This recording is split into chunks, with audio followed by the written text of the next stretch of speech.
তার বিরুদ্ধে অভিযোগের পাহাড়, মামলার পর মামলা, মুড়ি মুরকির মতো এফআইআর। প্রায় 3 মাস বেপাত্তা থাকার পর অবশেষে সামনে এলেন অভিষেক বন্দ্যোপাধ্যায়ের আত্মসহায়ক সুমিত রায়। শনিবার প্রায় 10 ঘন্টা তাকে জিজ্ঞাসাবাদ করেন সিআইডির আধিকারিকরা। 8:20 নাগাদ সুমিত রায় ভবানী ভবন থেকে বেরোলেন। এবার বেরোবার পর সোজা কালীঘাট রোডের যে বাড়ি রয়েছে অভিষেক বন্দ্যোপাধ্যায়ের বাড়ি, এটা হচ্ছে কালীঘাট রোডের 121 নম্বর কালীঘাট রোড, এবং সেই বাড়িতে সোজা এলেন হচ্ছে সুমিত রায়। এবং এই যে বাড়ি হচ্ছে, এই বাড়িতেই তুমি দেখেছিলে যে শালবনী থানা পুলিশ এই বাড়িতেই হানা দিয়েছিল, এবং একেবারে এই বাড়িতে হানা দিয়ে এই বাড়ির যে গেট ছিল সেই গেটের তালা ভেঙে একেবারে ডিএমজিকে ডেকে তালা ভেঙে সুমিত রায়ের খোঁজে তারা তল্লাশি অভিযান করেছিল, কিন্তু সুমিত রায়ের কোনো খোঁজ তারা পায়নি। সুমিত রায় ভবানী ভবনে প্রায় দীর্ঘক্ষণ ধরে জিজ্ঞাসাবাদের মুখোমুখি হয়। তাকে সকাল 10টা থেকে বিকেল 5টা 50 পর্যন্ত জিজ্ঞাসাবাদ করা হয়, এবং তার পরবর্তীকালে সুমিত রায় তিনি হচ্ছেন ভবানী ভবনেই ছিলেন, এবং এরপরে ভবানী ভবন থেকে বেরিয়ে সুমিত রায় এই মুহূর্তে অভিষেক বন্দ্যোপাধ্যায় কালীঘাট রোডের যে বাড়ি সেই বাড়িতে পৌঁছালেন। শনিবার সকাল 9:54 সিআইডির সদর দফতর ভবানী ভবনে হাজির হন তিনি। আপনি কোথায় ছিলেন? আপনারা খোঁজে একবার অভিষেক বন্দ্যোপাধ্যায়ের বাড়িতে তালা ভাঙতে যাচ্ছে তো পুলিশ। হ্যাঁ, দুর্নীতির সঙ্গে যুক্ত। একের পর এক অভিযোগ। রাজ্যের ক্ষমতা থেকে তৃণমূল চলে যাওয়ার পরই ডায়মন্ড হারবারের সাংসদ অভিষেক বন্দ্যোপাধ্যায়ের আত্মসহায়ক সুমিত রায়ের বিরুদ্ধে ভুরি ভুরি অভিযোগ সামনে এসেছে। তার মধ্যে একটি শালবনের জমি দুর্নীতি, যেখানে সরকারি জমি জালিয়াতি করে বিক্রির অভিযোগ ওঠে। কোটি কোটি টাকার দুর্নীতি হয় বলে অভিযোগ। সেই মামলায় অভিষেক বন্দ্যোপাধ্যায়ের আত্মসহায়ক সুমিত রায়ের ক্যানাল রোডের বাড়িতে শুক্রবারই যায় পুলিশ। শনিবার সকাল 10টা তাকে হাজির হতে বলা হয়।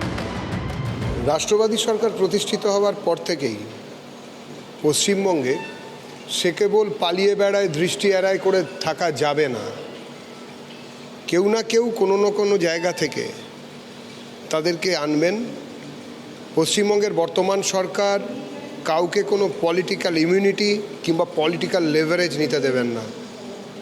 আইনের পথে চলবেন। সুমিত রায় চার্টার্ড মাফিয়ার ম্যান ফ্রাইডে, সুতরাং প্রপার ইনভেস্টিগেশন মানে will lead all roads to রোমের মতো ক্যামাক স্ট্রিট পর্যন্ত সমস্ত রাস্তা নিশ্চিতভাবে পৌঁছবে। মানে সুমিত রায় অবশ্যই জ্যামিতিক নকশার একটা অত্যন্ত গুরুত্বপূর্ণ পয়েন্ট।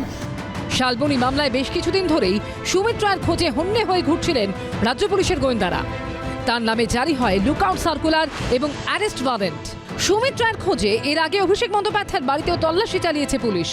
পুলিশ পৌঁছে গেছিল সুমিত রায়ের বাড়িতেও, কিন্তু এত কিছুর পরেও খোঁজ মেলেনি সুমিত রায়।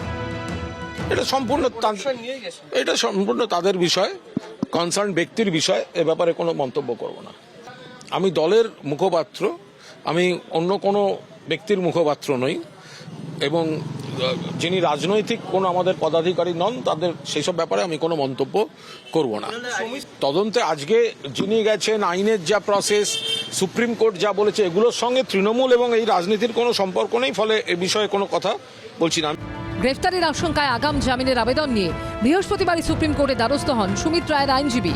শালবনী জমি দুর্নীতি মামলায় সর্বোচ্চ আদালত পর্যবেক্ষণে জানায় অভিযোগগুলি অত্যন্ত গুরুতর। আমরা দেখতে চাই এটা শুধুমাত্র হিমশৈলের চূড়া কিনা। বৃহস্পতিবারই সুমিত রায়ের তদন্তে সহযোগিতা করার নির্দেশ দেয় সুপ্রিম কোর্ট। শনিবার নির্ধারিত সময় সকাল 10:06 আগেই ভবানী ভবনে হাজির হন তিনি। পার্থপ্রতিম ঘোষ ও অরিত্র ভট্টাচার্য রিপোর্ট, এবিপি আনন্দ। এবিপি আনন্দ এগিয়ে থাকে, এগিয়ে রাখে।